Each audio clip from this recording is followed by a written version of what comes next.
Have you ever been so desperate that you ran into a place you never thought you would go?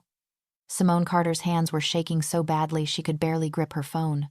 The screen was shattered from where Marcus had knocked it out of her hand 20 minutes ago, but the GPS still worked, showing her location as a blinking blue dot surrounded by unfamiliar streets. She had made a terrible mistake coming back to the apartment tonight. She had convinced herself that Marcus would be reasonable, that they could have a calm conversation about her picking up the rest of her belongings. After all, it had been 3 weeks since she had moved out. 3 weeks since that final fight where she had finally seen him for what he truly was. A man whose love was really control, whose jealousy was really possession, whose touch could turn from gentle to brutal in the space of a heartbeat. But Marcus had not been reasonable.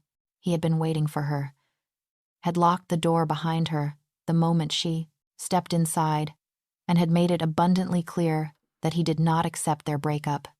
The way his eyes had looked, the cold calculation mixed with rage, had told Simone everything she needed to know. If she did not get out of that apartment, she might not leave it alive. She had waited until he went to the kitchen to pour himself another drink, his 5th or 6th of the evening. Then she had grabbed her purse and run. She had made it down 4 flights of stairs and 2 blocks before she heard him behind her, his voice carrying that particular tone that meant he was past the point of reason. Now, as she turned another corner into an older neighborhood where the streetlights were fewer and the shadows deeper, Simone realized she was running out of options. Her phone battery was at 3%. Her friends lived across the city. The police station was at least 15 blocks away. And Marcus, who ran 6 miles every morning and prided himself on his physical fitness, was gaining on. She could hear his footsteps, could hear him calling her name with a mixture of anger and what he probably thought was affection but sounded like ownership. "Simone, baby, come back. We need to talk about this." She rounded another corner and nearly sobbed with relief when she saw it. St. Michael's Cathedral rose before her like a fortress, its Gothic spires reaching toward the night sky, its heavy wooden doors illuminated by ancient-looking lamps. The church was massive, taking up an entire city block, and looked like it had been transplanted from medieval Europe rather than built in industrial Chicago. Simone had passed this church countless times during her 3 years living in the city, but she had never been inside.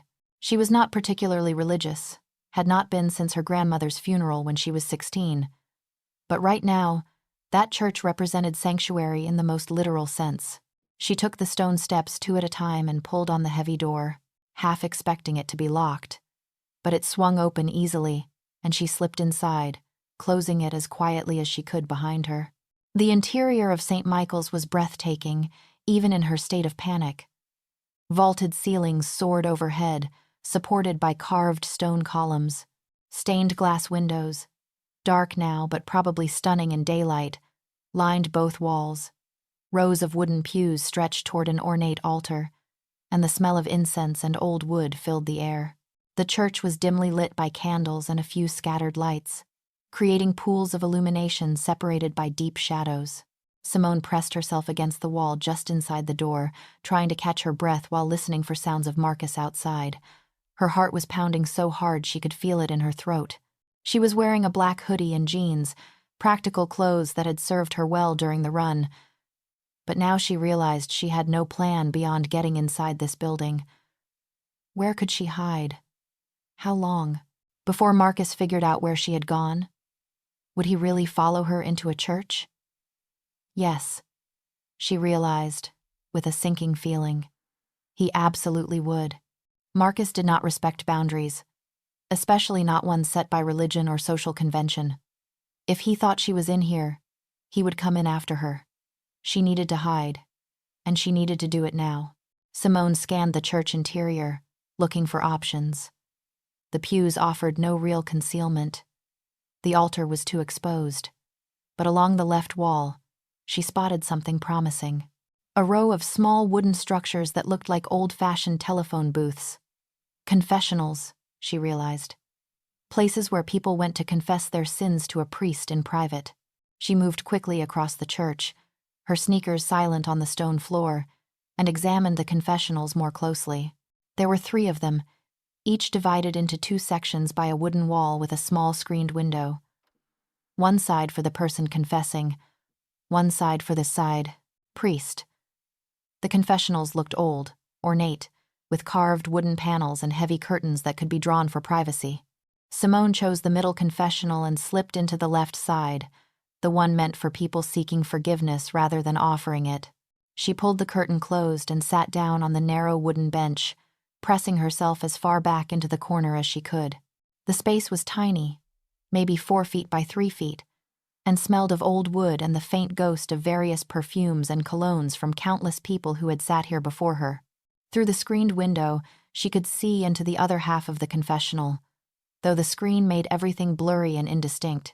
Her phone finally died completely, the screen going black just as she heard the church door open. Simone held her breath. Heavy footsteps echoed through the cathedral, and then Marcus's voice, loud and profane in the sacred space. "Simone, I know you are in here. Come out, baby." "I am. Not mad. We just need to talk, okay? I love you. You know I love you." The footsteps moved down the center aisle, and Simone could track Marcus's progress by the sound. He was checking the pews, looking behind pillars, calling her name with increasing frustration. "This is ridiculous. You are acting crazy. All I wanted was to talk, and you ran away like I was going to hurt you. I would never hurt you, baby. You know that." The footsteps paused, then started moving in her direction. Simone pressed her hand over her mouth to muffle her breathing. Marcus was getting closer to the confessionals. Any moment now, he would start checking them. Any moment, he would rip open the curtain and find her, and there would be nowhere left to run. But then, something extraordinary happened. Just as Marcus's footsteps reached the confessionals, just as Simone was certain she was about to be discovered, she heard a different sound. The curtain on the other side of the confessional, the priest's side, being drawn open. Someone sat down on the wooden bench, so close that only the carved wooden divider separated them.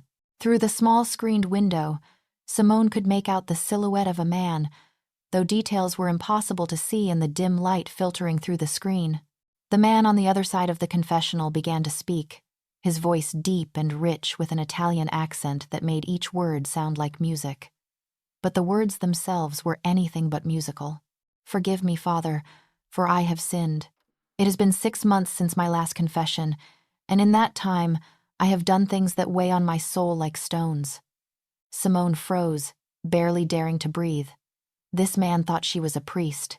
He had come here to confess, had sat down expecting to find a member of the clergy on the other side of the screen, and instead, he had found her, hiding from her violent ex-boyfriend.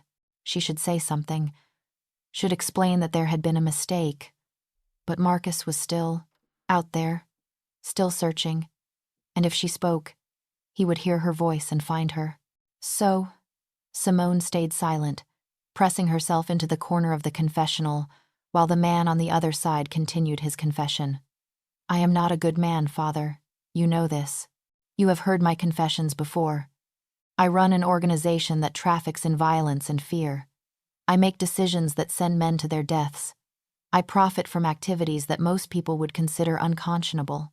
My father built this empire, and I have expanded it, made it more powerful, more feared. But lately, Father, I find myself questioning everything." The man's voice was quiet but intense, filled with a weariness that spoke of years carrying impossible burdens. "Last Tuesday, I ordered a hit on a man named Vincent Rossi. He had betrayed the family, had given information to a rival organization that got 3 of my men killed. By every code I live by, he deserved to die. So, I made the call, and by that evening, Vincent Rossi was dead." Simone's blood turned to ice. This was not just a man confessing ordinary sins. This was someone confessing to murder, to being part of organized crime. And she was trapped in a confessional booth with him, unable to escape without revealing herself. "But here is the thing, Father," the man continued. "Vincent Rossi had a daughter, 7 years old, blonde hair, loves to draw pictures of horses. I know this because my men did their research. They always do. And now that little girl will grow up without a father because I made a phone call. How many children have I orphaned, Father? How many wives have I made widows? How many mothers have I forced to bury their sons? The pain in the man's voice was palpable, and despite her terror, despite the fact that she was listening to a confession of murder, Simone found herself moved by his anguish. This was not a man without conscience. This was someone genuinely wrestling with the weight of his actions.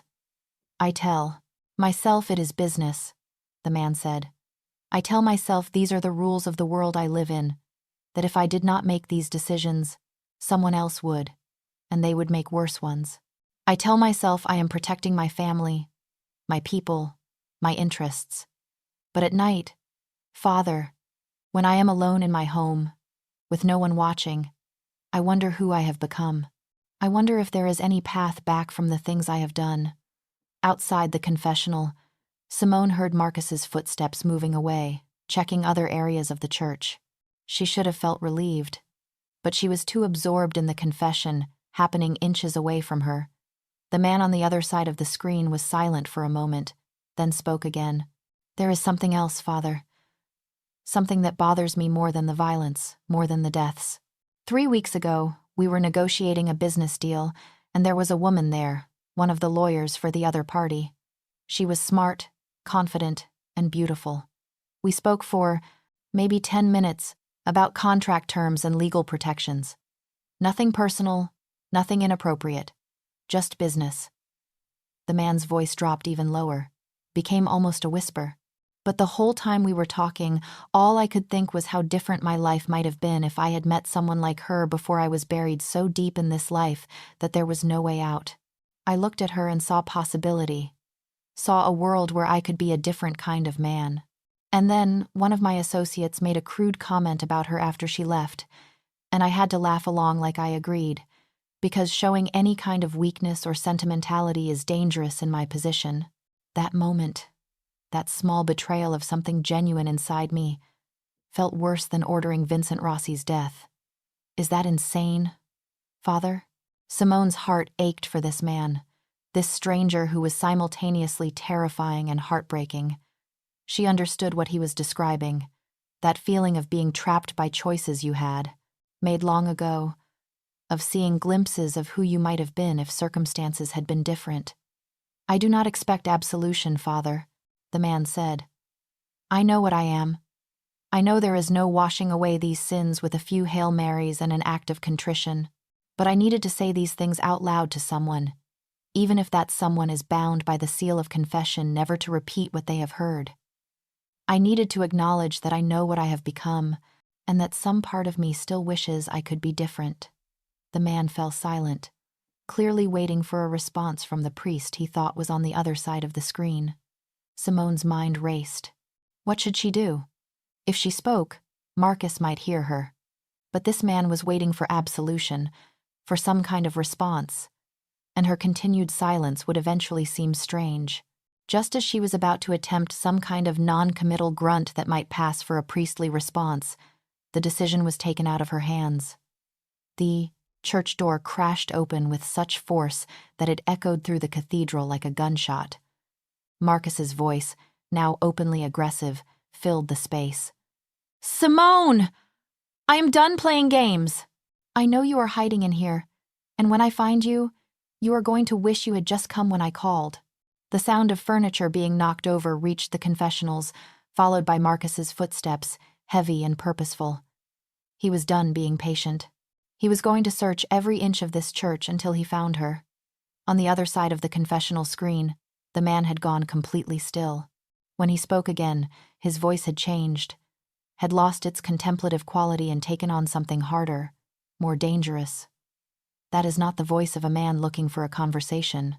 That is the voice of a man hunting someone who is afraid of him. Before Simone could respond, could do anything, the curtain on her side of the confessional was ripped open, but it was not Marcus standing there. It was the man from the other side of the screen. He had moved with a speed that shocked her, had left his side of the confessional and appeared on hers in the space of seconds. In the flickering candlelight, Simone got her first good look at him. He was tall, probably 6 feet 2 inches, with dark hair styled perfectly and dark eyes that seemed to take in everything at once. He was wearing an expensive black suit with a crisp white shirt open at the collar, and even in the dim light, she could see the sharp lines of his jaw and the kind of presence that made people step aside without being asked. He was, she realized with a jolt that went straight through her chest, devastatingly handsome. But more than that, he radiated a particular kind of controlled power that made it clear he was exactly who he had claimed to be in his confession: dangerous, capable, and absolutely in command of any situation he found himself in. "Stay quiet," he whispered, his voice so low only she could hear it. "And do not move." Then he closed the curtain, leaving her inside the confessional, and stepped out into the main area of the church. Simone heard his footsteps, measured and unhurried, moving toward the sound of Marcus's rampage.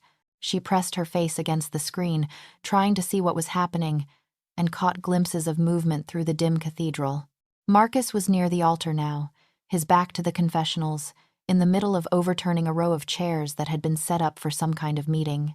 He was shouting continuously, his words slurring together in a way that suggested he was drunker than Simone had initially realized. The man from the confessional, the one who had just confessed to murder, walked up behind Marcus and spoke in a voice that carried perfectly in the cathedral's acoustics. "You need to leave this place. Now." Marcus spun around, and even from a distance, Simone could see the sneer on his face. Her ex-boyfriend was 6 feet tall and built like a linebacker, all muscle and swagger and the kind of casual violence that came from too many years of getting away with bullying behavior. He looked at the man in the expensive suit and apparently saw nothing that worried him. "This does not concern you, friend," Marcus said, his voice thick with false friendliness. "I am just looking for my girlfriend. She is confused right now, needs someone to help her think straight. So, why do not you mind your business and let me handle mine?" The other man did not move, did not react to Marcus's aggressive posture or threatening tone. He simply stood there, hands loose at his sides, looking at Marcus with an expression of mild interest. "The woman you are looking for," the man said quietly. "She does not seem to want to be found by you, which suggests you should leave her alone." Marcus laughed, a harsh sound that echoed off the stone walls. "Yeah? And who is going to make me? You?" He took a step forward, trying to use his size to intimidate, apparently not noticing or not caring that the other man remained completely unfazed. "Listen, buddy. I do not know who you think you are, but this is between me and Simone. She is my girlfriend, and we have things to work out. So, unless you want to get hurt, I suggest you turn around and walk away." The man tilted his head slightly, as if considering this suggestion. When he spoke again, his voice was even quieter, which somehow made it more menacing. "I am going to tell you 3 things. First, this is not your girlfriend. This is a woman who is clearly terrified of you, which means whatever you had is over. Second, you are going to leave this church right now, and you are never going to bother her again. And third, if you make me repeat myself, you will not like what happens next." Marcus's face went red with anger. "Do you know who I am? I am a sergeant with the Chicago Police Department. I could have you arrested for threatening a police officer." The revelation hit Simone like a physical blow. Marcus was a cop. That explained so much about his confidence, his sense of being untouchable, his certainty that he could do whatever he wanted without consequences. It also made her situation infinitely more complicated. Who could she turn to for help when her abuser wore a badge? But the man from the confessional did not seem impressed by Marcus's revelation. If anything, his expression grew colder. "Sergeant Marcus Reeves," the man said, and Simone was shocked that he knew Marcus's last name. 12th Precinct. 3 formal complaints filed against you for excessive force, all of them quietly buried by your union. 2 incidents of domestic violence reported by previous girlfriends, both cases mysteriously dropped. And a drinking problem that your captain knows about but chooses to ignore because you make good arrests and do not cause problems for the department. Marcus's face went from red to pale. "How do you know that?" The man smiled, but there was no warmth in it. "I know many things, Sergeant. I know, for example, that you left your service weapon in your car when you chased Miss Carter tonight, which was probably wise given your blood alcohol level, but also means you are unarmed right now. I know that your backup piece, a Glock 19 that is not registered to the department, is in an ankle holster on your right leg, and I know that if you reach for it, you will be unconscious before your hand gets there. The way the man said it, so calmly and with such absolute certainty, made it clear this was not a threat or a boast. It was simply a statement of fact. Marcus apparently realized this too because his hand, which had been drifting toward his ankle, stopped moving. "Who are you?" Marcus asked, and for the first time, Simone heard uncertainty in his voice. "My name is Marco DeLuca," the man said, "and I suggest you remember it because I am the only reason you are going to walk out of this church alive. You are going to leave now. Sergeant Reeves. You are going to get in your car and drive home. You are going to sleep off whatever you have been drinking tonight, and tomorrow, you are going to forget that Miss Carter ever existed. You are never going to call her, text her, visit her, or in any way make contact with her again. Is that clear? And if I do not?" Marcus tried to sound defiant, but his voice shook slightly. Marco DeLuca's expression did not change. "Then you will find out why even the most corrupt cops in this city know better than to cross certain people. You will find out why there are neighborhoods where your badge means nothing and your union cannot protect you. And you will find out that there are fates worse than being arrested or fired." He paused. "I am trying to be generous here, Sergeant, because we are in a house of God, and because the woman you have been terrorizing has suffered enough without witnessing additional violence. But my generosity has limits. Choose wisely." The two men stood there for a long moment, Marcus clearly trying to decide whether to push the situation or retreat. Simone held her breath, terrified that Marcus's pride and anger would outweigh his common sense. But finally, Marcus took a step back. "This is not over," he said, trying to salvage some dignity.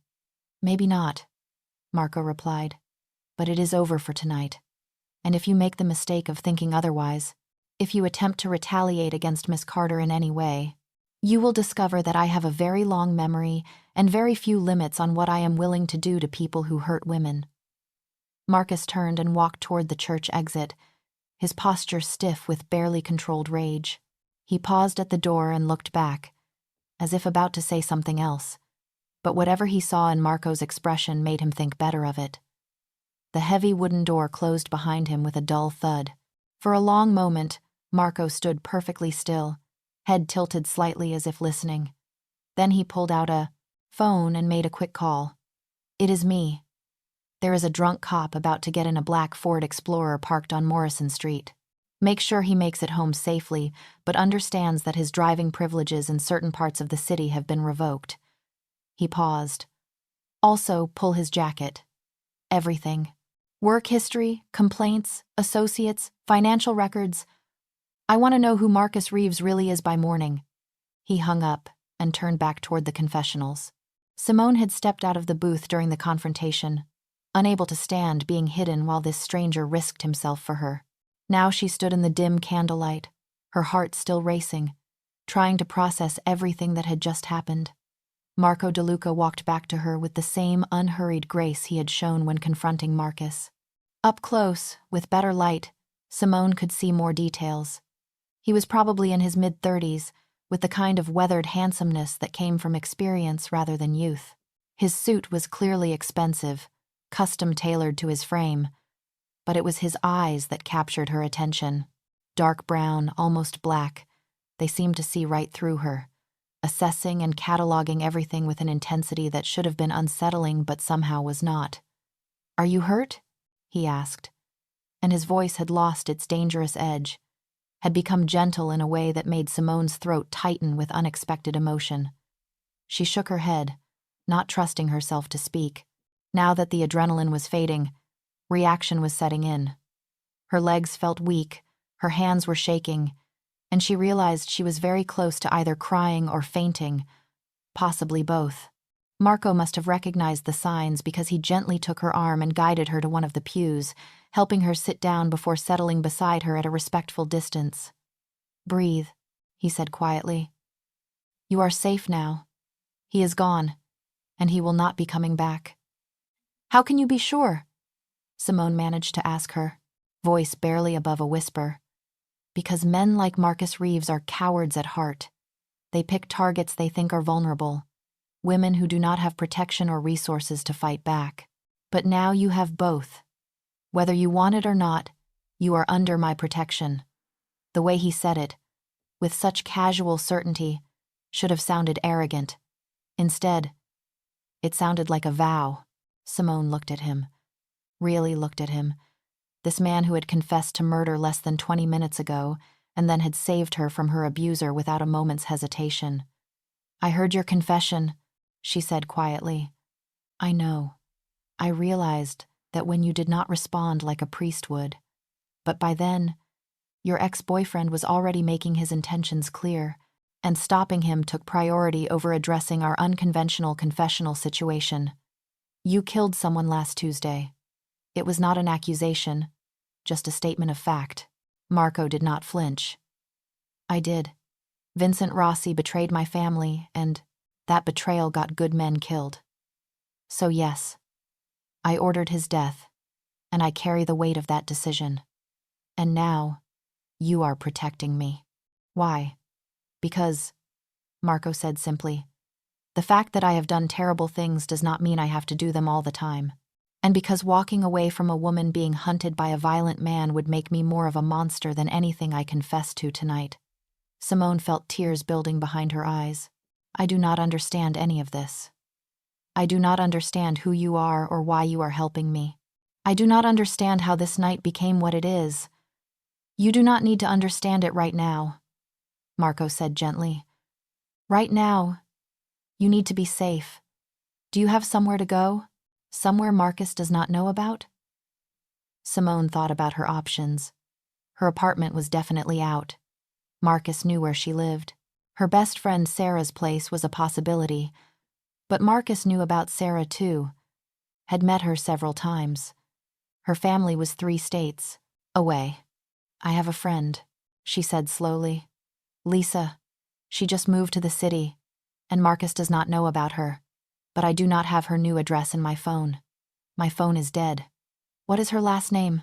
Simone told him. And Marco made another quick phone call. Within 2 minutes, he had Lisa's address, phone number, and had verified that she was currently home. One of my people will drive you there, he said. And I will have someone deliver a new phone to you tomorrow, one with better security than whatever you had before. I cannot afford. Simone started, but Marco held up a hand. You are not paying for it. Consider it a gift from someone who believes you deserve to feel safe. A black town car pulled up outside the church, and Marco stood, offering his hand to help Simone up. She took it and was struck by how warm his hand was, how solid and reassuring his grip felt.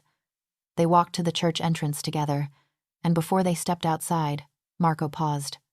Tomorrow, I am going to have some people check out your apartment. Make sure it is secure, and retrieve anything you need from there. I am also going to have a conversation with Marcus Reeves's captain. Make sure certain facts about tonight get into the right ears. And I am going to assign someone to keep an eye on you, just for a few weeks, to make sure Marcus understands that his harassment days are over. Why are you doing this? Simone asked again, because she still could not understand why someone like Marco DeLuca, someone who, by his own admission, lived in a world of violence and moral compromise, would go to such lengths for a stranger.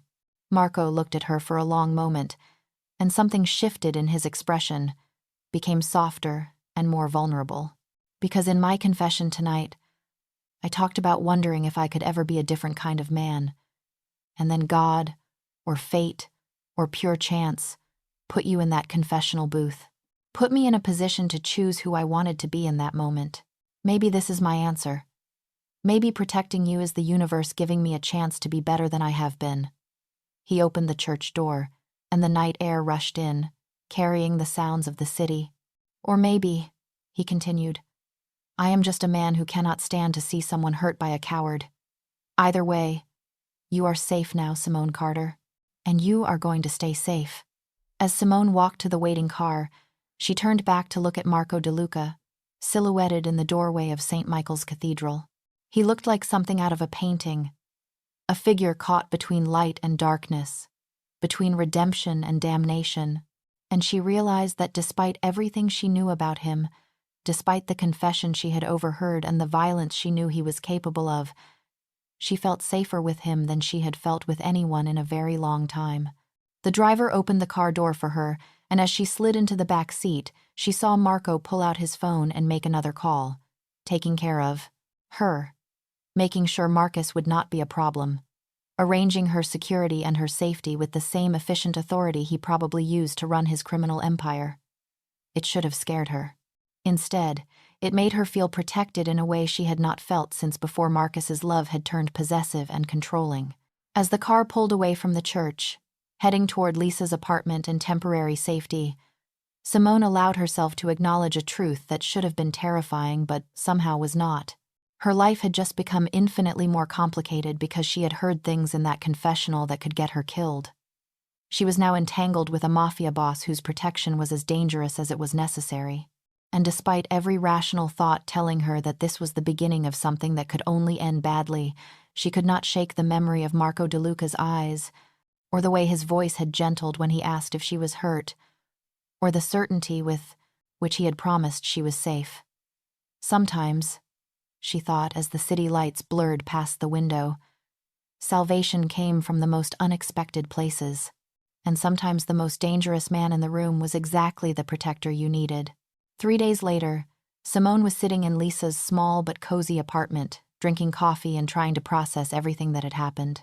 True to his word, Marco had sent someone to retrieve her belongings from her old apartment. Everything had been packed professionally and delivered in sealed boxes.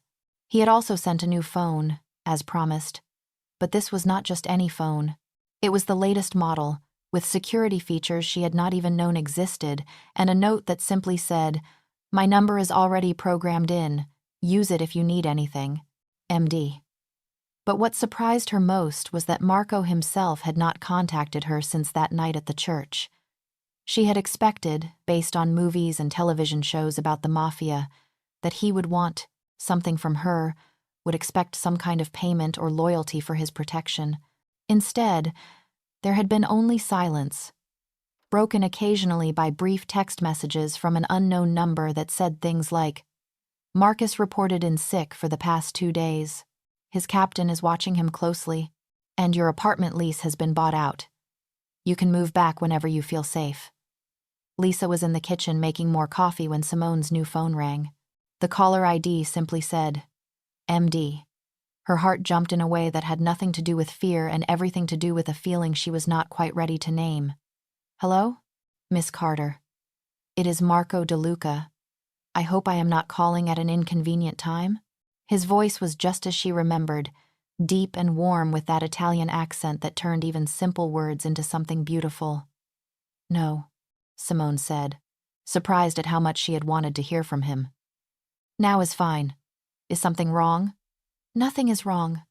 I am calling because I would like to speak with you in person, if you are willing. There are some things I would like to discuss about your situation, and I prefer to have such conversations face to face." "Okay," Simone agreed, even though every self-preservation instinct she possessed screamed that meeting alone with a mafia boss was a terrible idea. "When and where?" "There is a cafe called Bella Vista on Randolph Street. Do you know it?" Simone did. It was a small Italian place, always busy, very public. Neutral territory, she thought. A place where she could feel safe, even if safety was relative when dealing with someone like Marco. "I know it." "When? Would 1 hour from now work for you?" Simone agreed, hung up, and immediately questioned her sanity. She was voluntarily going to meet with a man she knew to be a criminal, someone who had confessed to murder, someone whose world she wanted absolutely no part of. But she was also going to meet the man who had saved her from Marcus, who had made her feel protected when she had felt most vulnerable, whose eyes held shadows and depth that suggested there was more to Marco De Luca than the violence he had confessed to. Lisa, when informed of the plan, was predictably horrified. "Simone, this is insane! You do not know this guy. He could be dangerous." He is definitely dangerous, Simone replied, pulling on her jacket. But he has had 3 days to hurt me if that was his intention, and instead, he has been making sure Marcus stays away and that I have what I need. I think I can trust him, at least enough to meet him in a public place. Lisa grabbed her arm. Promise me you will keep your phone on, and if anything feels wrong, if you get scared at all, you leave immediately. Promise me. I promise. 45 minutes later, Simone walked into Bella Vista and spotted Marco immediately. He was sitting at a corner table, dressed more casually than he had been at the church, but still radiating that same controlled power. Today he wore dark jeans and a black button-down shirt. And when he stood as she approached, she noticed again how tall he was, how he seemed to fill space without trying. "Thank you for coming," he said, pulling out her chair before settling back into his own. "I was not sure you would. Why would not I? You have been nothing but helpful. Because you know what I am," Marco said simply. "And most people with any sense would run from what I am, not willingly meet me for coffee." A server appeared before Simone could respond, and Marco ordered in rapid Italian, then looked at her questioningly. "An espresso, please," Simone said, and Marco added that to the order. When the server left, he turned his full attention back to her, and Simone felt the weight of that gaze like a physical thing. "How are you?" he asked. "Really?" Not the polite answer, but the truth. Simone considered lying, considered giving him the standard, "I am fine," that people said when they did not want to burden others with their reality. But something about the way Marco was looking at her, with genuine concern and interest, made her tell the truth. "I am terrified," she admitted. "I am scared Marcus will find some way to come after me despite your threats. I am scared that I will never feel truly safe again, and I am scared that I have somehow gotten myself involved in something I do not understand and cannot control." Marco nodded slowly, as if he had expected this answer. "Your fears are understandable, and I am going to address them one at a time. First, Marcus Reeves is no longer a threat to you. 3 days ago, he tried to file a complaint claiming I assaulted him at the church. His captain laughed at him because 2 anonymous witnesses, who happened to be standing outside the church that night, gave statements saying they saw Marcus drunk, violent, and harassing a woman before a Good Samaritan intervened to protect her. You arranged that, Simone said. It was not a question. I arranged that, Marco confirmed without shame. Marcus's captain is now watching him very closely. His union is suggesting he might want to take some personal time and address his drinking problem, and several of his colleagues who have covered for his behavior in the past are suddenly unwilling to do so because they have been made aware that his actions are being monitored by people who could cause them significant professional problems. Marcus Reeves's ability to hurt you has been systematically dismantled. And the second thing? Simone asked, her heart beating faster. Feeling safe. You may never feel completely safe, and I understand that. Marcus was not your first experience with violence. Your file. He trailed off, clearly uncomfortable. Simone felt herself go cold. You have a file on me? I have information, Marco clarified. Because protecting you properly means understanding the threats you face and the vulnerabilities you carry. I know about your father, about what he did to your mother before you were 12. I know about your previous relationships and the patterns you have fallen into.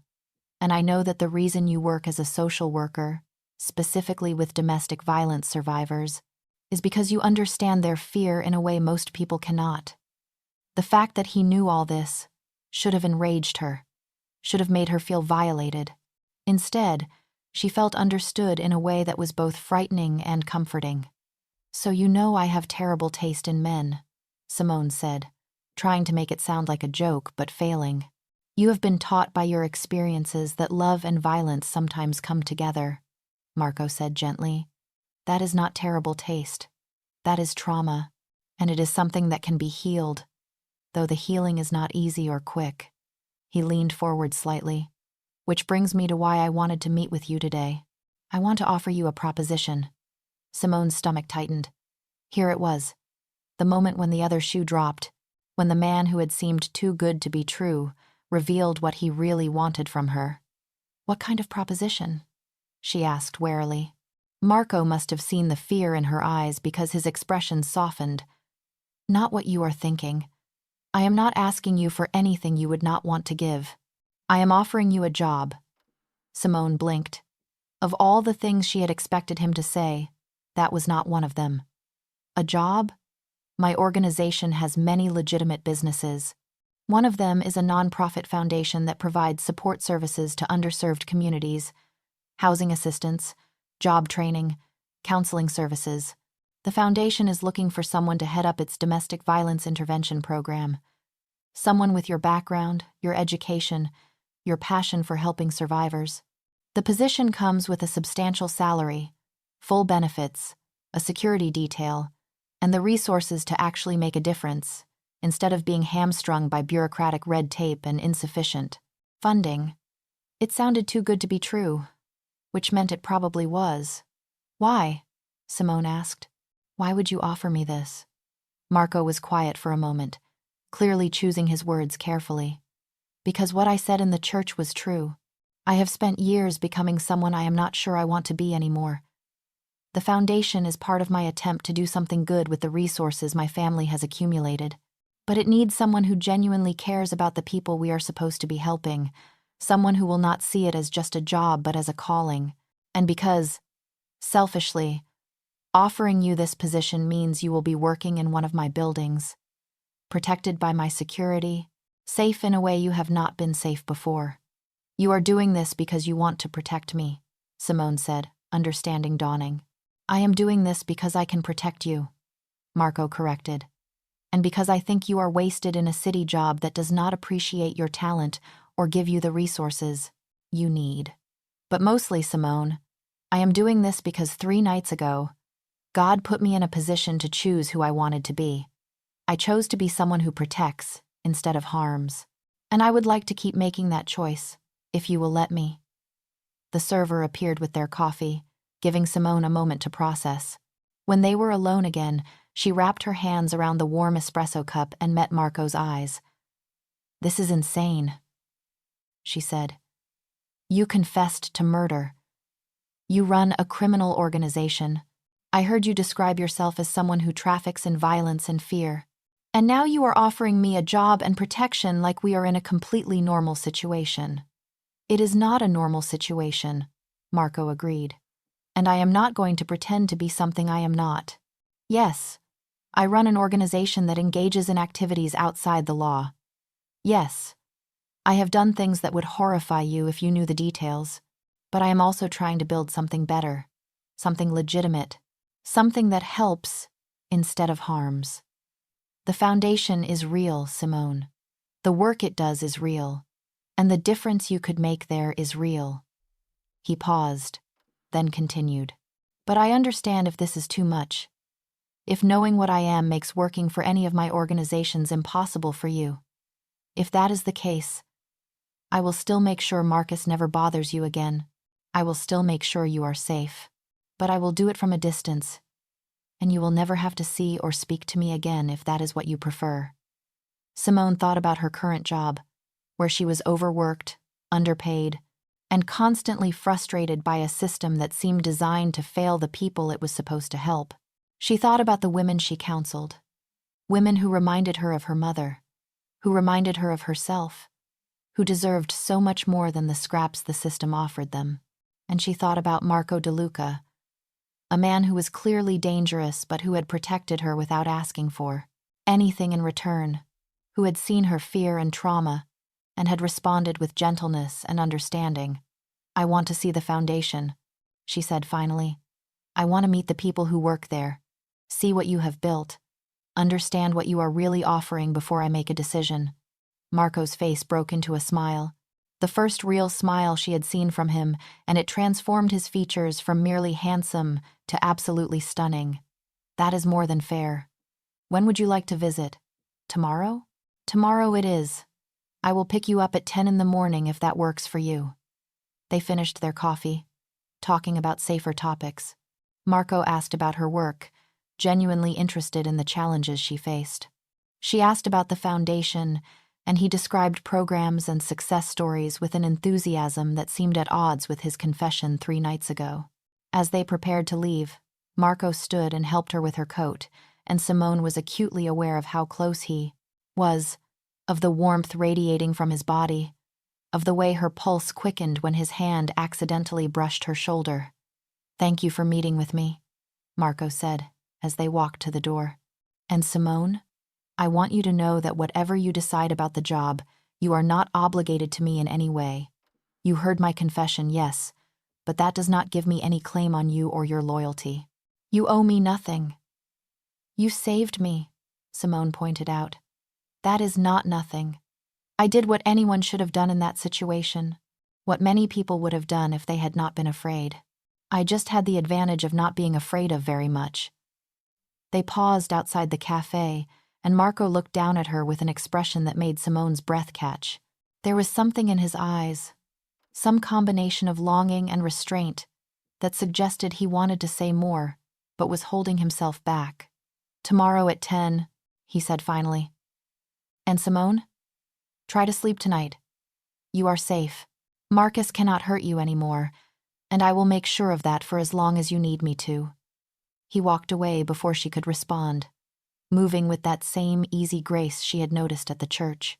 Simone watched him go and tried to ignore the way her heart was racing, the way some part of her that should know better was already hoping that, as long as you need me, might turn out to be a very, very long time. The next morning, Marco arrived exactly at 10 in a sleek black sedan. He opened the door for her himself, then slid into the driver's seat. "No driver today?" Simone asked as she buckled her seatbelt. "Not today. I thought you might be more comfortable if it was just us." As Marco navigated through city traffic, Simone found herself stealing glances at him. In the daylight, she could see details she had missed in the dim church and cafe. The thin scar above his left eyebrow, the silver in his dark hair at the temples, the way his hands, strong and capable on the steering wheel, moved with complete confidence. "You are staring," Marco said without looking at her, but she could hear the smile in his voice. "You are interesting to look at," Simone replied, deciding that honesty was the best policy with this man. "Thank you, I think. You are interesting to look at too, though I have been trying not to stare because I did not want to make you uncomfortable." The admission was so unexpected, so honest, that Simone felt warmth spread through her chest. This dangerous man, this Mafia boss who had confessed to murder, was worried about making her uncomfortable. The foundation was housed in a renovated warehouse in a neighborhood that was in the process of gentrifying. The building was beautiful, all exposed brick and huge windows, and the sign out front simply read, "The Lucia Foundation," in elegant script. "Lucia was my mother," Marco explained as they walked to the entrance. "She died when I was 14, and she always believed that people deserved help, regardless of who they were or what they had done. This foundation is my way of honoring her memory." Inside, the foundation was bustling with activity. Simone saw a job training center where people were learning various trades.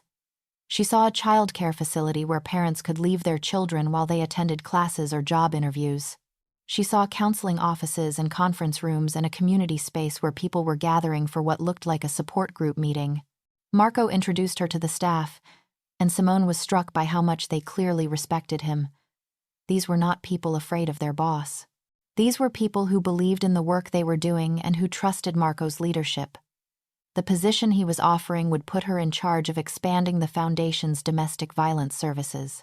She would have a budget that was 10 times what her current program had. She would have the freedom to hire qualified staff instead of making do with overwhelmed volunteers. She would have the resources to actually make a meaningful difference. It was everything she had ever wanted professionally, and it came with the complication of working for a man who was simultaneously everything she should stay away from and everything she found herself drawn to. After the tour, Marco took her to his office on the top floor.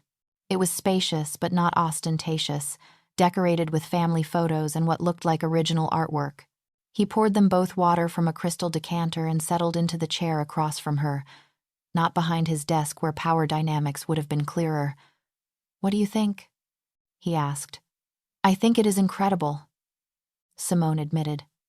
I think the work you are doing here is exactly what communities need, and I think I would love to be part of it. But Marco, I have to be honest with you. I am scared. Of me. Of what being associated with you might mean. You said yourself that you are involved in things outside the law. What happens if that catches up with you? What happens if working for you puts a target on my back the same way Marcus put a target on my back? Marco leaned forward, his expression serious. Those are fair questions, and you deserve honest answers. Yes, my family is involved in activities that are not strictly legal. We run gambling operations. We provide certain services that exist in legal gray areas. We protect businesses and individuals who need protection that the police cannot or will not provide. But we have rules. We do not hurt civilians. We do not deal in drugs or human trafficking. We do not involve ourselves in the kind of violence that spills over into communities. The foundation is completely separate from those activities. It is funded by profits from our legitimate businesses. Laundries, restaurants, construction companies. Working here would not make you part of my other world, unless you chose to be. And what about you? Simone asked, surprising herself with her boldness. What about me? Being drawn to you despite knowing I should not be. What about the fact that I have not been able to stop thinking about you since that night at the church? How do we navigate that if I am working for you? Marco's eyes widened slightly, and Simone realized she had shocked him. Good. He had been in control of every interaction they had had so far. It was about time she surprised him. Simone, he said carefully, if you are asking whether I am attracted to you, the answer is yes. Absolutely yes. You are intelligent, passionate, beautiful, and brave in ways I find extraordinary. But I would never pursue that attraction if it would make you uncomfortable or if you felt pressured because of our professional relationship. What if I wanted you to pursue it? The words were out before Simone could stop them, and she watched Marco's careful composure crack. Then I would say that you deserve better than someone like me. Someone who does not carry the weight I carry, who does not live in the shadows I live in. But I would also say that if you were willing to take a chance on a man who is trying to be better than he has been, I would do everything in my power to be worthy of that chance. They stared at each other across the desk, the air between them charged with possibility and danger in equal measure. Finally, Simone spoke. I will take the job, but on one condition. Name it. We take things slowly. I need time to understand what I am getting into, both professionally and personally. I need to know that this attraction is real, and not just some kind of trauma response or gratitude turned into something it should not be. And I need you to promise that if I decide I cannot do this, that the complications are too much, you will let me walk away without consequences. Marco stood and extended his hand. You have my word. We take things at whatever pace you need. And Simone, you can always walk away. Always. No consequences, no pressure, no obligations. Your safety and your happiness are more important than anything I want. Simone took his hand, and the touch sent electricity through her entire body. This was insane. This was reckless. This was probably going to end badly. But for the first time since she was a little girl watching her father hurt her mother, Simone felt like maybe, just maybe, she had found someone who would protect her instead of hurt her. Someone who saw her trauma and did not try to exploit it but instead tried to heal it. Someone who was dangerous to everyone else, but safe for her. As they shook hands, sealing her decision, Simone caught a glimpse of their reflection in the office window. They looked like they belonged together, despite all the reasons they should not. And she realized that sometimes the most unexpected connections were also the most powerful ones. 6 weeks later, Simone was sitting in her new office at the Lucia Foundation, reviewing case files for the domestic violence program she was building from the ground up. The work was challenging but deeply fulfilling. She had hired 2 counselors and a legal advocate. She had established relationships with safe houses and emergency shelters. She had created educational programs for schools and community centers. She was making a real difference, and it felt incredible. But the real change in her life had nothing to do with her job and everything to do with the man who appeared in her office doorway with 2 cups of coffee. "I thought you might need this," Marco said, setting one of the cups on her desk. "The good stuff from that Italian place on the corner, not the cafeteria sludge." Simone smiled, grateful for the interruption. She and Marco had fallen into an easy routine over the past 6 weeks. He stopped by her office most days, sometimes to discuss foundation business, sometimes just to check on her. They had lunch together twice a week, always in public places, always carefully appropriate, and slowly, carefully, they were building something that felt like the beginning of trust. "Thank you," Simone said, taking a sip of the perfect espresso. "How did you know I needed a break?" "Because you have been here since 7 this morning, and it is now past 2. You need to eat something more substantial than coffee, by the way. Come, have a late lunch with me. I have a meeting with the City Housing Authority at 4. Then we have an hour and a half. Plenty of time." They walked to a small Greek restaurant a few blocks from the foundation, and as they settled into a corner booth, Simone found herself studying Marco the way she often did now. Over the past 6 weeks, she had learned more about him. She had learned that he read philosophy and history, that he spoke 4 languages fluently, that he was intensely loyal to his family and employees. She had also learned that despite his obvious wealth and power, he lived relatively simply. She had seen his penthouse once when she had delivered some documents that could not wait, and while it was beautiful, it was not ostentatious. It was a home, not a showpiece. "You are staring again," Marco said, echoing their conversation from 6 weeks earlier. "Still interesting to look at," Simone replied, and was rewarded with that smile that made her stomach flutter. "Simone, I want to ask you something, but I do not want you to feel pressured to say yes. Will you have dinner with me this Saturday? Not a business lunch, not a quick coffee, but an actual date? Somewhere nice, where we can talk without feeling like we need to rush back to work?" Simone's heart started racing. They had been dancing around this for weeks, this thing between them that was more than professional but had not yet crossed into personal. "A date," she said, testing the word. "Yes, a date, if that is something you would be interested in." Simone thought about all the reasons she should say no. Marco was her boss. He was involved in criminal activities. He had confessed to murder. Getting romantically involved with him was potentially the worst decision she could make. But she also thought about how safe she felt when he was near, how he had protected her without asking for anything in return, how he looked at her like she was precious and breakable and strong all at the same time, how he made her laugh and made her think and made her want to believe that maybe, just maybe, some men really were worth trusting. "Yes," she heard herself say. "I would love to have dinner with you Saturday." Marco's face lit up with such genuine joy that Simone felt her own answering smile. "I will pick you up at 7. And Simone, thank you for taking a chance on me. I know I do not deserve it, but I promise I will spend every day trying to be worthy of your trust." As they finished lunch and walked back to the foundation, Simone realized that her life had completely transformed in just 6 weeks. She had a job she loved. She was doing work. That mattered. She felt safe for the first time in years. And she was falling for a man who was all wrong for her in theory, but who felt absolutely right in practice. Saturday could not come fast enough. That Saturday evening, Simone stood in front of her mirror, second-guessing her outfit choice for the 10th time. She had settled on a simple black dress that was elegant without being too formal, paired with low heels because she had learned from past experience that high heels and nervousness were a dangerous combination. Her phone buzzed with a text from Marco. "I am downstairs.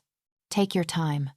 Simone took one last look at herself, grabbed her small clutch, and headed down to find Marco waiting beside a sleek silver car that was probably worth more than she made in a year. But it was not the car that made her breath catch. It was Marco himself, dressed in a perfectly tailored charcoal suit with a dark blue tie, looking like he had stepped out of an Italian fashion magazine. "You look beautiful," he said, his voice warm with appreciation. "So do you," Simone replied, then laughed. I mean handsome. You look handsome, though beautiful works too. Marco grinned. I will take beautiful. No one has called me that before. He opened the car door for her, and as Simone slid into the passenger seat, she noticed small details. The car smelled of leather and Marco's cologne, something subtle and expensive. Classical music played softly from the speakers, and there was a single red rose on the dashboard. For you, Marco said as he got into the driver's seat. I would have brought a dozen, but I thought that might be too much for a first date. Simone picked up the rose, touched by the gesture. It is perfect. Where are we going? There is a small restaurant in Little Italy that has been in my family for 3 generations. I called in a favor and arranged for a private table. I thought you might be more comfortable somewhere quiet where we could really talk without worrying about being overheard or interrupted. They drove through the city as dusk settled over Chicago, turning the skyline into a pattern of lights against the darkening sky. Marco pointed out landmarks and told stories about the city's history, and Simone found herself relaxing in a way she had not expected. This felt natural, easy, right in a way nothing had felt right in a long time. The restaurant was called Rosa Bianca, and it was tucked into a narrow building that looked like it had been standing since the early 1900s. Inside, it was warm and inviting, with white tablecloths, low lighting, and the rich smell of garlic, tomatoes, and fresh bread. The owner, an elderly woman with sharp eyes and a warm smile, greeted Marco with obvious affection. Marco, it has been too long. And who is this beautiful young woman you have brought to my restaurant? Nonna Gianna. This is Simone Carter. Simone. This is Gianna Rossetti, who has been feeding my family for as long as I. You and remember.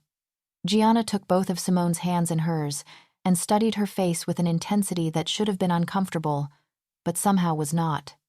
Ah, she said finally. This one is special. I can see it in her eyes. Marco, you have chosen well. I am trying, Marco said with a smile, but she is still deciding if she has chosen well by agreeing to have dinner with me. Gianna led them to a private table in the back, tucked into an alcove that offered both privacy and a view of the restaurant. Before she left, she squeezed Simone's hand and whispered, He is a good boy, that Marco. A little rough around the edges maybe, but his heart is true. Give him a chance. As they settled in and Gianna disappeared to prepare what she had insisted would be her special menu, not whatever Marco had planned to order, Simone looked across the table at Marco and felt that familiar flutter in her chest. She seems to care about you a lot, Simone said. Gianna was my mother's best friend. When my mother died, Gianna stepped in, made sure I remembered where I came from and what really mattered. She is one of the few people who is not afraid to tell me when I am making a mistake or being an idiot. And what does she think of you bringing me here? Simone asked.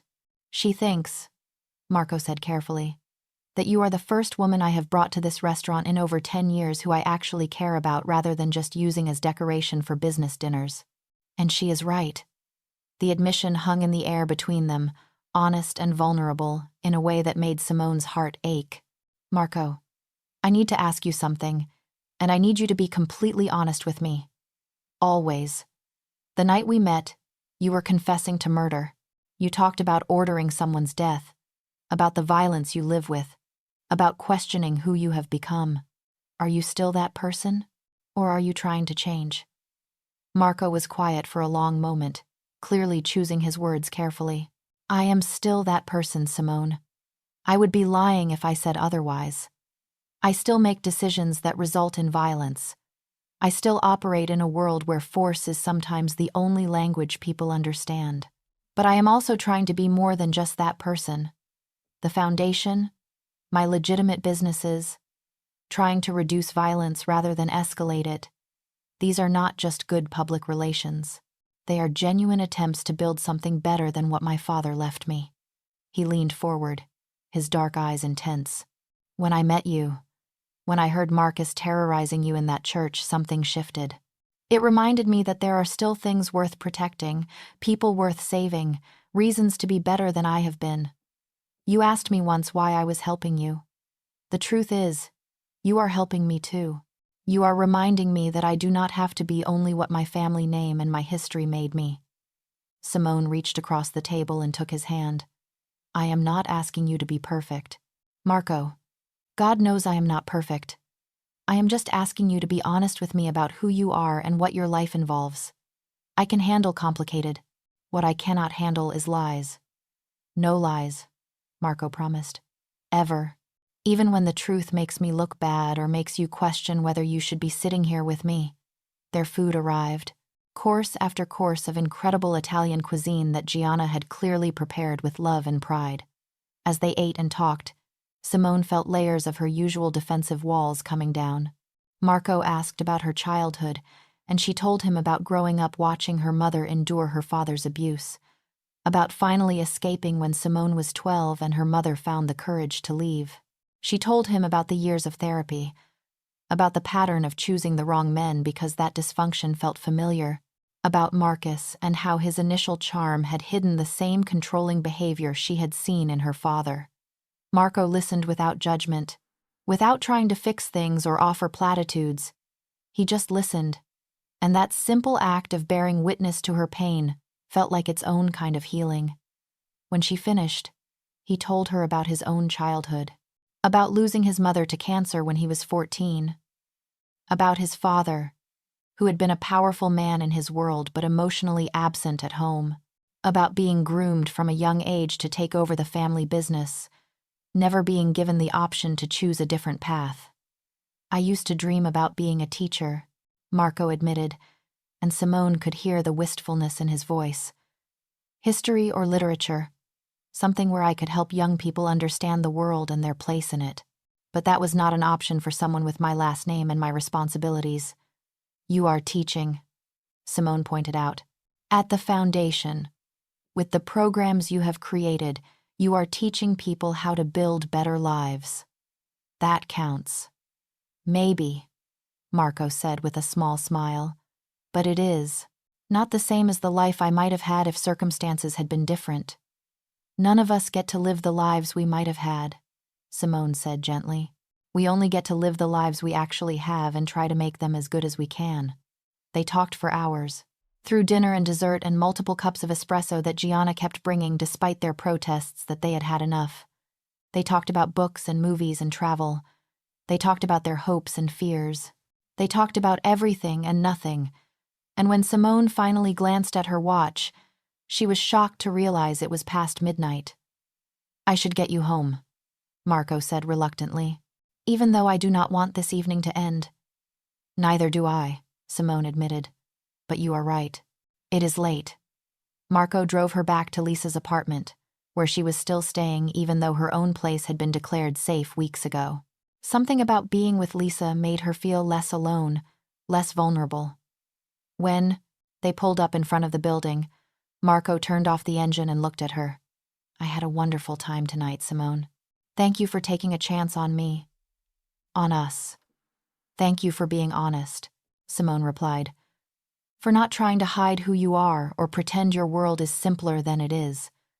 They sat there for a moment, the air between them charged with possibility. Then Marco reached up and gently touched her face, his hand warm against her cheek. May I kiss you? He asked.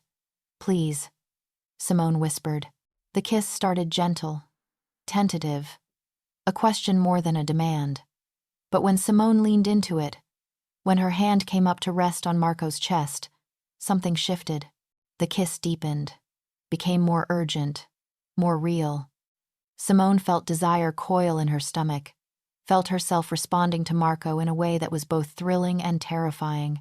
When they finally broke apart, both breathing hard, Marco rested his forehead against hers.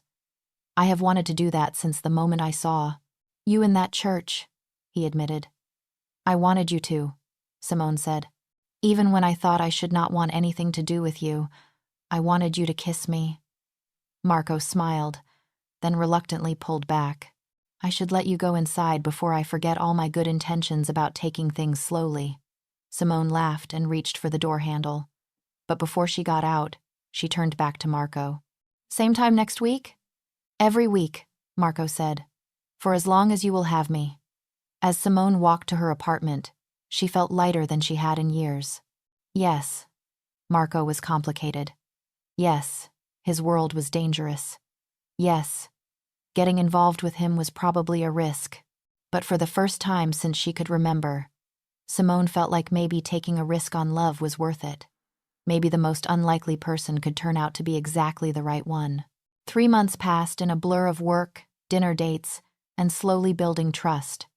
Simone and Marco fell into a rhythm that felt natural despite its complications. They had dinner twice a week, sometimes at nice restaurants, sometimes at Marco's penthouse where he cooked for her with a skill that suggested years of practice. They went to museums and concerts. They took walks along Lake Michigan. And slowly, carefully, they built something that felt real and lasting. At work, Simone's program was thriving. She had helped 23 women leave abusive situations. She had placed 15 children in safe environments. She had trained volunteers and educated community members and made a genuine difference in people's lives. And through it all, Marco supported her without trying to control or direct her work. He gave her resources and freedom in equal measure. But there were also moments that reminded Simone of exactly who Marco was and what his life involved. There were nights when he canceled dinner at the last minute because of business situations that he could not discuss. There were phone calls he took in another room, speaking in rapid Italian that Simone could not understand. There were men who came to his office, hard-faced and dangerous, who left looking both relieved and worried. Simone chose not to ask too many questions about these things. She understood that Marco lived in 2 worlds, one legitimate and one that operated in shadows, and she understood that knowing too much about the second world could put her in danger. It was an uneasy compromise, this willful not knowing, but it was one she could live with as long as Marco kept his promise to never lie to her. Then came the night that changed everything. It was a Thursday evening, and Simone was working late at the foundation, reviewing grant applications. She heard the elevator ding and looked up to see Marco striding toward her office, his expression grim in a way she had never seen before. "Pack up your things," he said without preamble. "Right now, you are coming with me." "What?" "Marco, what is wrong?" "I will explain in the car. Right now, I need you to trust me and move quickly." The urgency in his voice, the tension radiating from every line of his body, made Simone grab her purse and laptop without argument. Marco kept his hand on the small of her back as they walked quickly to the elevator, then through the parking garage to his car. He scanned the garage carefully before opening her door, his body positioned between her and the rest of the space in a way that made it clear he was shielding her from potential threats. Once they were in the car and moving, Marco finally spoke. "There is a situation. Another organization, a rival family, has decided to make a move against my operations. This afternoon, they attacked one of my businesses and killed 2 of my men. This is the beginning of a war, Simone, and you are now a target because people know we are together." Simone's blood turned cold. "A target? What does that mean?" "It means that hurting me is difficult because I am well protected, but hurting the people I care about is easier, and sends the same message. So, until this situation is resolved, you are going to stay somewhere safe, somewhere they cannot find you." "Where?" "I have a house in Wisconsin, on a lake about 2 hours from here. It is private, secure, and only a handful of people know about it. You will stay there with a security team until this is over." "For how long?" Simone asked, trying to keep the panic out of her voice. "I do not know," Marco admitted, and she could hear the frustration in his voice. "Days, maybe weeks. I am working to resolve this quickly, but I will not risk your safety by rushing things." They drove north out of the city, and Simone watched Chicago's lights disappear behind them, replaced by the darkness of rural Wisconsin. She should be terrified, should be questioning every decision that had led her to this moment. Instead, she found herself looking at Marco's profile, at the tension in his jaw and the way his hands gripped the steering wheel, and all she felt was concern for him. "Are you in danger?" she asked quietly. "Always," Marco replied, "but I am very good at staying alive. That is not as reassuring as you think it is." Marco glanced at her, and despite the tension, he smiled. I am going to be fine, Simone. And more importantly, you are going to be fine. I have been preparing for something like this for years. I have resources, allies, plans. This rival family think they can scare me into backing down, but they are wrong. They are very wrong. The house, when they finally reached it 2 hours later, was beautiful. A modern cabin built right on the water, with floor-to-ceiling windows that probably offered stunning views during the day. But right now, all Simone could see was darkness and water and the reflection of lights from the house. Marco introduced her to her security team, 4 serious-looking men who treated Marco with obvious respect and Simone with careful courtesy. He showed her to a bedroom that was comfortable and well-appointed, with everything she might need for an extended stay. I have to go back to the city, Marco said when they were alone, but I will call you every day, and as soon as this is resolved, I will come get you myself. Marco, Simone said, catching his arm as he turned to leave. Be careful. Please. I cannot lose you now that I have finally found you. He pulled her into his arms, holding her tight against his chest, and Simone could feel his heart beating fast. You are not going to lose me. I promise you that. This will be over soon, and then we can go back to our normal life. Or as normal as life gets when you are dating a man like me. He kissed her then, deep and desperate, and full of promise. When he finally pulled away, his eyes were dark with emotion. When this is over, when you are safe again, I am going to tell you something important.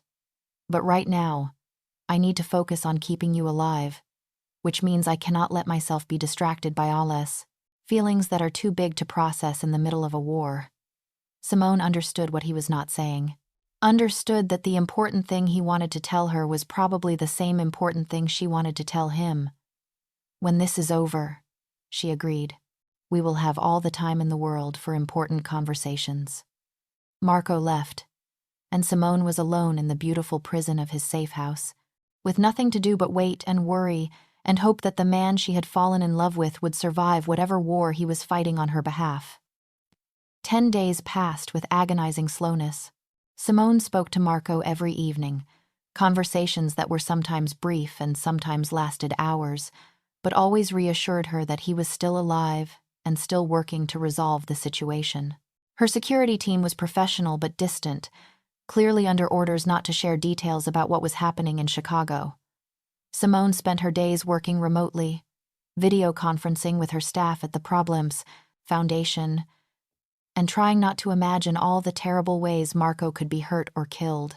On the 11th day, she woke to find Marco sitting in the chair beside her bed, looking exhausted but alive and whole. It is over, he said simply. The threat has been neutralized, and you can come home now. Simone launched herself at him, wrapping her arms around his neck and holding on like she would never let go. Marco returned the embrace with equal intensity, his face pressed against her hair. I was so scared, Simone whispered. I know. I'm sorry. I never wanted you to experience this part of my world. But I am part of your world now, Simone said, pulling back to look at him. Which means I am going to experience the bad parts along with the good. That is what partnership means, Marco. You do not get to protect me from everything, even if you want to. Marco cupped her face in his hands.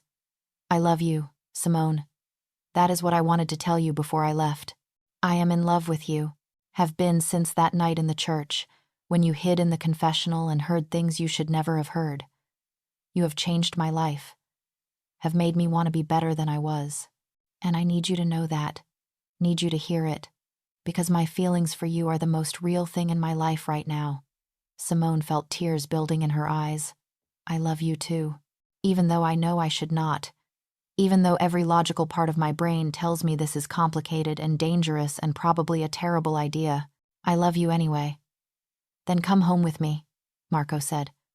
Come home, and let us start building the life we both deserve. Not the life we thought we should want, but the life we actually want. Complicated and dangerous and absolutely worth it. They drove back to Chicago together, and Simone realized that her definition of home had shifted. Home was not a place anymore. Home was wherever Marco was.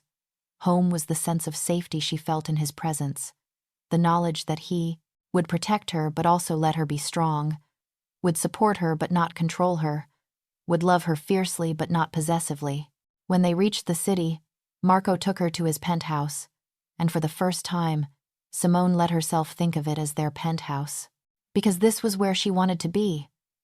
With this impossible, complicated, dangerous, wonderful man who had confessed his sins in a church and then proceeded to save her in every way a person could be saved. That evening, as they sat on the balcony watching the sun set over Chicago, Simone thought about how her life had been transformed by one terrifying night, one moment of desperate fear that had led her into a confessional booth where an unlikely salvation awaited. She thought about how sometimes the most dangerous person in the room was exactly the protector you needed, and how love did not always follow the safe or sensible path. "What are you thinking?" Marco asked, pulling her closer against his side. "I am thinking that if someone had told me 6 months ago that I would be sitting here, in love with a mafia boss who confessed to murder while I was hiding from my abusive ex, I would have thought they were insane. But here I am, happier than I have ever been, with a man who is all wrong for me on paper but absolutely right in reality." Marco laughed, the sound warm and genuine. "If someone had told me I would walk into that church to confess my sins and walk out as a better man because a terrified woman was hiding in the priest's side of the confessional, I would have said they were insane too. But here we are." "Here we are," Simone agreed. They sat in comfortable silence as the city lights began to flicker on, as evening turned to night, as their future stretched out before them full of possibility and promise. And Simone knew that whatever challenges lay ahead, whatever complications came from loving a man like Marco De Luca, she would face them with courage. Because she had learned that the bravest thing you could do was choose love even when it scared you. Especially when it scared you. Because the most extraordinary connections often came from the most unexpected places. And sometimes, salvation arrived in the form of a dangerous man confessing his sins on the other side of a confessional screen. If you loved Simone and Marco's story of finding unexpected protection, impossible love, and the courage to build a life that defies expectations, make sure to subscribe to the channel for more stories about love that saves us. Drop a comment and tell me your favorite moment. Was it when Simone first heard Marco's confession? When he confronted Marcus in the church? Or when they finally admitted they loved each other despite every reason they should not? Hit that notification bell so you never miss a story about protection, passion, and the power of choosing love even when it seems impossible. Remember, sometimes the person who saves you is the one you least expect, and sometimes the most dangerous choice leads to the safest love. Until next time, keep believing that everyone deserves a second chance at happiness, and that real love is worth every risk.